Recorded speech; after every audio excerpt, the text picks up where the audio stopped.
Hello and welcome back to another mock draft Monday. This time we are going to be doing two mock drafts for the Dallas Cowboys, 7 rounds in real time, where you can see my thought process and where I think certain guys are going to go. Obviously, as this happens, not everything's going to be perfect. It's not always going to be realistic. We're going to go with the consensus ranking. Now, with that has its own bias. But the goal here is to just look at what the Cowboys could do. We'll do the first one with no trades, the second one with trades. I think the Cowboys are in a position where they might trade back, unless someone like Caleb Downs, Reuben Bain starts to make a fall. Maybe even if a guy that's highly touted and might go super early starts to fall, like a David Bailey. We're not sure. It depends on what the top 10 does offensively. Maybe they stick and pick and take Jeremiah Love. But anyway, we're going to get into it. Now, the first pick, Fernando Mendoza, that is like the most obvious pick. But again, this one we're doing no trades. This would be an interesting trade if we had Jordan Brooks involved. And I know that's a name that's been floated around. Now, at 12, I think the number one pick the Cowboys would have at 12 with their idea of what they want to do on defense, they're looking for someone that can play nickel, right? So does Mansour Delane fit that? No, he's an outside corner. Would you want to put Bland back in the nickel? Would you want to put Revel back in the nickel? Would you want to put Kobe Durant there? I'm not sure. But I think this is not something I necessarily see happening because I don't see Maui Noah falling. But if you look at the Cowboys line, they've drafted a great center in Cooper Beebe. They've drafted two amazing guards in the Tylers with Booker and Smith. You have a left tackle who you want to work in Tyler Guyton. Why not bookend and get a right tackle of the future? Terrence Steele has been falling off a cliff, Maui Noah. Now, I think someone might say, hey, we don't want offense at 12. Well, you take the best player, and Francis Maui Noah is a guy who could be top 5. And offensive line is always a premium because offensive line is needed everywhere. Now, at pick 20, there's multiple directions you can go. Obviously, we went with an offensive player at 12, but Dylan Thieneman went at 15. Keldrick Falk went, who I think could be a good rotational piece, and something that we don't consider is the Cowboys need D linemen that can play. You didn't bring back Clowney. Sam Williams doesn't have the best pass rush upside, so you need real playmakers there. You also need linebackers, but it seems like the Cowboys want to live in nickel. And if they live in nickel, the whole green dot thing that we've been going off of isn't necessarily as important. You want guys that can play in the slot. Now, I think somebody that would be excellent in this role in the nickel would be a D'Angelo Pons type of player.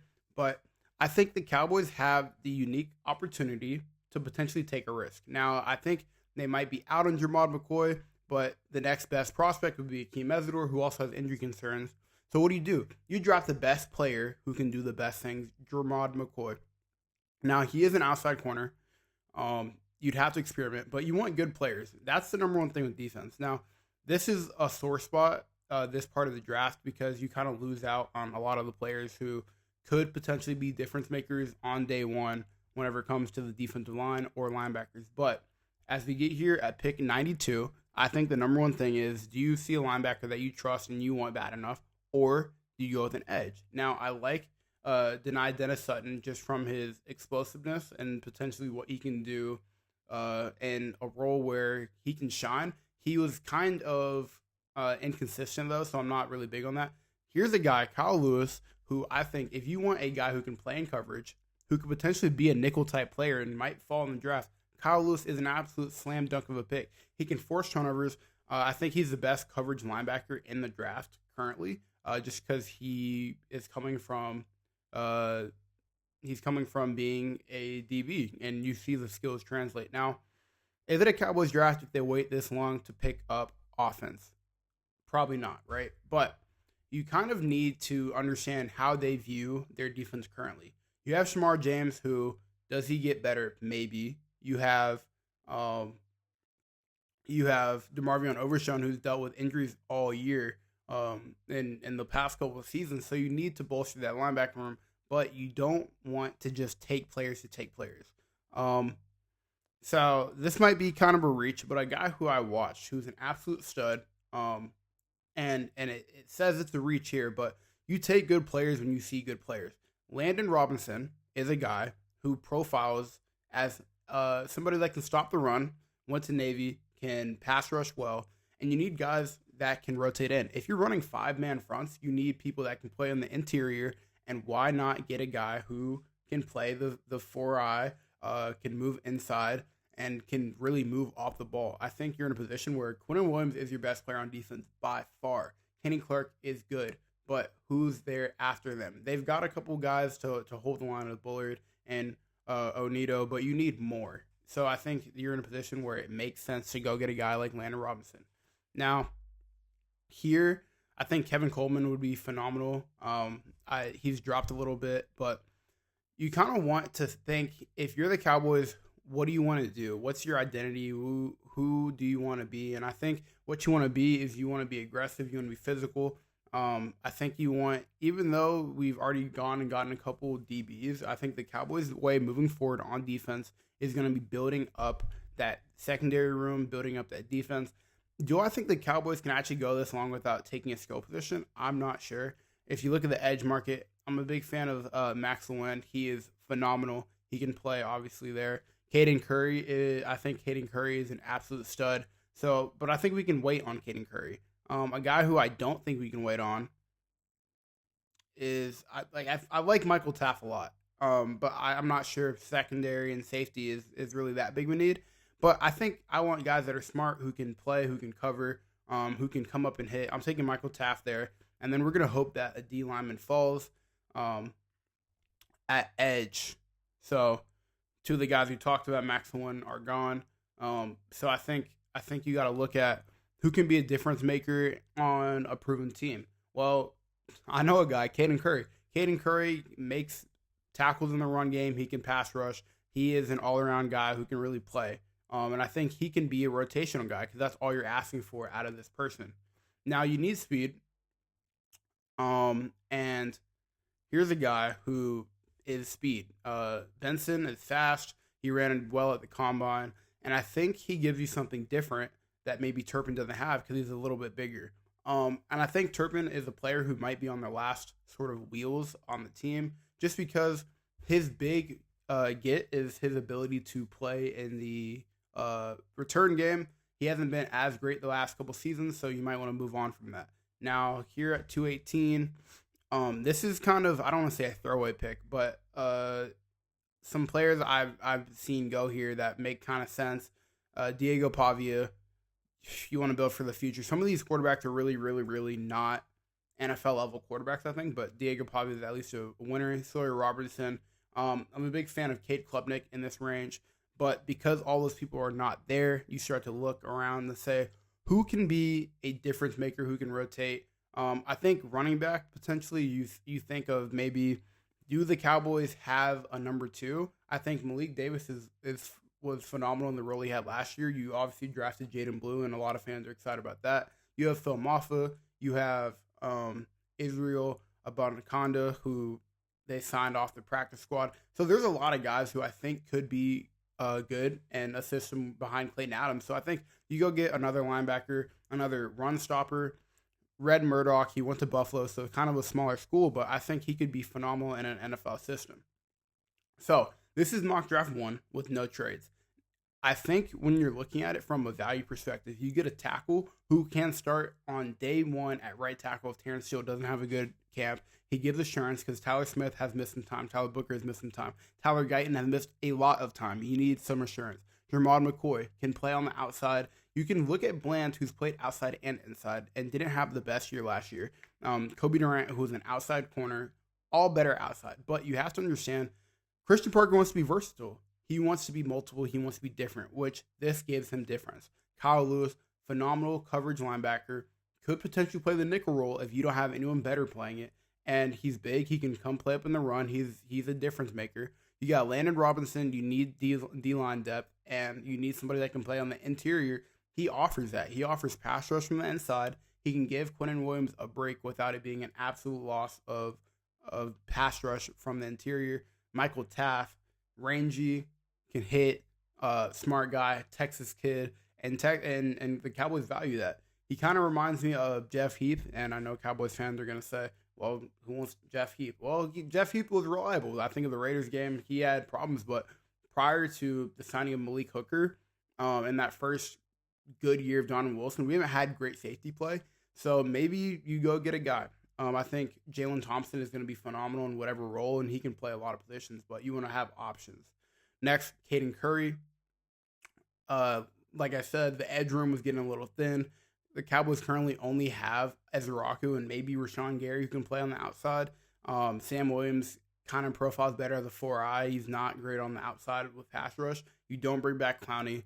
What do you do on the edge? If you don't make a trade, you have to draft somebody. Caden Curry could come in and be a rotational player and be good in that role. Next at 180, Malik Benson. Like I said with Turpin, not the best season. He's wide receiver 4 currently. I like Ryan Flanor a lot, but you want to have more people, more bodies who could potentially get it done. We need speed. That's how Brian Schottenheimer likes to play. That's how Dak likes to play. He likes his receivers that are quick and can spread the field. Now, I'm a big fan of Trayshawn Holden, who was wide receiver 4, 5 currently, but you want to bring in bodies who can be difference makers. And then Red Murdoch at 218. More linebackers, more bodies, can play special teams to start off. If Shamar James or DeMarvion Overshown go down, you want to have reassurance. So that is mock draft 1. Now we are going to go to number 2. This time, if there's a trade that we see, we might take it. Now, a consensus again. Hopefully we don't get wiped on the talent we want. But in this one, right, I'm looking. You see the top names available, right? At 12. Mansour Lane is a name, I think, if he's at 12, the Cowboys take him. Jordan Tyson, if he falls to the 15, 16, I think something that's underrated and the Cowboys needs is playmaking, because you have CeeDee Lamb and George Pickens, right? Great duo. But if the Cowboys don't want to pay George Pickens, it looks like they're aligning George Pickens to Dak's contract to where we're not going to give him a long-term deal because it is insane to pay that much money. But we want to give Dak the weapons. If Jordan Tyson's there and he falls and he passes some physical testing, like, is he a guy that I could see? I don't know. I think so. Now, this is really interesting because Delane, I think, is a guy who could be a long-term starter, but you need more pieces. And I think getting pick 55 would allow you to kind of build in that second round. And it's a good second round in terms of that. This is an absolute slam dunk pick, which we're going to do. If the Jets want to trade up, maybe the Jets want to trade up and get a Jordan Tyson or a Kenyon Sadiq, then that makes a lot of sense for them. And the Cowboys have a better chance of getting a linebacker that falls, whether that's Jacob Rodriguez, Anthony Hill. So we're going to take this trade. They ended up moving up and taking, here, obviously, moving up from 112 is great. Who would the Eagles be trading up for? I'm not sure. So we're going to say no to that. They traded up for Jermod McCoy, who was at the time the best linebacker. And again, this is a great position to be in. I don't think you pass on Mansour Lane twice. I don't. I also really like Dylan Thieneman as a over-the-top safety. Jalen Thompson can come down and play the nickel role. Mansour Lane, though, in terms of talent, is the best coverage corner, I think. Now, what I'm thinking, though, is the Cowboys have a lot of outside, and they want inside. So I think with the pick we got from the trade, we're going to hold off on that. And we're going to go with an over-the-top guy who can make plays. Dylan Thieneman. And it seems counterintuitive. I know. It seems counterintuitive to not take the corner. But you paid a lot to Bland. You got Ravel last year, and you're hoping that he's better with time. So I think you go ahead and get a guy and Dylan Thieneman, and then you can move Jalen Thompson down to the slot, and he can play lower. Or maybe Hooker. You never know. Hooker's not good in coverage, though. So next at 20, I've kind of explained my thinking whenever it comes to upgrading on offense and how there's an opportunity. Monroe Freeling, I think, could be a great right tackle. Omar Cooper Jr., for the George Pickens reasons, could be a great wide receiver to come in. But I think the Cowboys think they can win now. And when you want to win now, you draft the positions of need. I think Keldrick Falk is a project. You take Akeem Mesidor, who has injury concerns but can fill a great hole, which is, hey, we need guys who can rush the passer tomorrow. And Mesidor can do that. He can rotate in. He could potentially push to be a starter depending on how things go. I think here you have your pick. Do you want the nickel guy? Do you want the linebacker? I think we've kind of talked about it. How somebody like D'Angelo Ponds, I haven't mentioned his name. He's going to be phenomenal and going to be an absolute difference maker. But I think in this position, you kind of want to get that linebacker who can be a long-term starter. As I talked about, whenever it comes to need, I think Malachi Lawrence would be a great pick. R. Mason Thomas would be a great pick. But we're going to go with linebacker. Now you have your choice. Do you want Anthony Hill Jr. or Jacob Rodriguez in this spot? I think Josiah Trotter is another guy who could be really great, but we don't have another pick till 112, so it's a pivotal pick. I think Anthony Rodriguez is a first-round grade player who hasn't been treated like a first-round player, and the excuse before was, well, he doesn't have the physical ability. Then you see the physical ability, and now there's more questions. But I think his ability to create turnovers and just be a stud matters, and it should matter. So we're going to go ahead and get him there. And like I said, if you want to win tomorrow, which the Cowboys say they do, you draft good players. Jacob Rodriguez, phenomenal.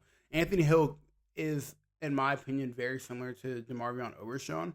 And the Cowboys don't necessarily need two straight downhill linebackers who don't offer much on the back end. And I think that's where they would be. You kind of have two players that are very similar. Anthony Hill kind of reminds me of a guy that a lot of Cowboys fans are going to like with Mr. Kenneth Murray. And so that's why I went that way. Now here, we talked about the wide receiver need, potentially running back need. I think Brennan Thompson, this is an absolute flyer who could help open up that offense. He's 5'9", so he's also small, but I think you're kind of missing a lot with Turpin. Do you want to invest in the receiver room? Jonah Coleman, great pass blocker, can absolutely run the ball well. Katron Allen's here. Nick Singleton. I think you have your kind of toss-up between those two in terms of value and importance. On the defensive end, there's Devin Moore. I think we're going to go with another D lineman, though, just because of you want to be able to stack and have rotation, and the Cowboys don't have rotation. Romelio Height had a lot of production at Texas Tech, despite being next to guys that were like high draft picks as well, like Lee Hunter, David Bailey. So he had a stacked line, but he's going to come into a team where they have established pass rushers, and he can be in a similar, like, go make plays when you have the opportunity sort of role. Now here, I think Jack Andrews is the guy I've wanted, just because I don't think Luke Schoonmaker is the future at the tight end position, but Katron Allen is still here. And you want somebody that can be fire and lightning, or thunder lightning. I think he absolutely can do that. He can be the bruiser type. I know Javonte currently is, so it would be kind of like two of the same. But at this range, looking at the running backs after him, I think he's the best possible running back here. Do they trust Jaden Blue? I'm not sure. That's where that question would come in. And then on defense, is there anyone that we're looking at? We're like, oh, don't want to miss out on him. We got two edges. I mean, I think Max Lewin would be awesome. Harold Perkins Jr. I know what I said. We're going to take Harold Perkins Jr. I think he's fallen out of light, but this was at one point the highest pursued linebacker / edge in the country. I don't think that talent just goes away. Obviously, he's dealt with injuries, but I think he can absolutely come in and be a rotational guy, special teamer who does really well, and an absolute, like, just player. You can move him around. He doesn't have to start day one, but he has good insurance in case someone like Overshown goes down again. Next at pick 177. Here you're kind of building like the depth. Prysock, long, outside corner. Not sure if we need that. I know what I said earlier about playmakers. Eli Heidenreich was the best player on Navy's offense by far. Anytime he touched the ball, he had the threat of taking it long, whether that was through the air, whether that was on the ground. Absolute stud playmaker. Like I said with Turpin, that's my big worry of if you don't have the playmakers and the playmakers aren't doing their job, Turpin can't catch, and yet we still throw him the ball all the time. So you get guys that can do the same thing, maybe are a little more progressed in that regard. Looking at the tight ends, no one that really stands out. I think maybe if you want a blocking guy, John Michael Leonborg, but he had a great combine as well. I think if you're this late, you're maybe waiting for like a Riley Nowakowski to come and be like a fullback slash hybrid tight end type of guy. Um, at the tackles, um, there's no one that really stands out as like they can come be a tackle and play right away or play anytime soon. Um, so the next is D line depth. Now, Xavier Harris is a monster big man. Um, I just don't know about him as off the field. But if you're drafting this late, you're kind of thinking of like upside potential. So we're gonna take Xavier Harris. Now at this point, 218, you kind of just go with who's available, who's left, who can potentially push to be a starter. I talked about it before. I think we're gonna end this one with Cade Klubnik, just because he has the same sort of story as Dak in terms of being a primarily running quarterback that can do more. Can he get with Dak and learn the footwork aspect that kind of limits his reads and his progressions and slows his game down? I think we could get a Dak Prescott in the beginning when he was coming out of college type of player in the last round, which matters. So this draft was different. We went on a different route in every pick. And I want to know down below, which draft do you prefer? Are there any guys where you're like, I need this person on my team? And if so, what do they bring to the team that you really want? We traded away pick 12 and pick 92 and moved up and got 16 and 44. The Jets moved up to get Jermod McCoy, who could go if they don't take him early. But we got Dylan Thieneman, who can play over the top, can play high, can add some versatility to the defensive back room, and is a playmaker, and he's intelligent, which you need smart people on a new defense. Akeem Mesidor to give the pass rush upside that the Cowboys don't currently have and desperately need. Jacob Rodriguez, who again offers that sort of playmaking and takeaway capability, the real leader of the Texas Tech defense, who came out of nowhere. Obviously, NIL helped, but Jacob Rodriguez is an absolute stud, and I'd love for him to be in Dallas.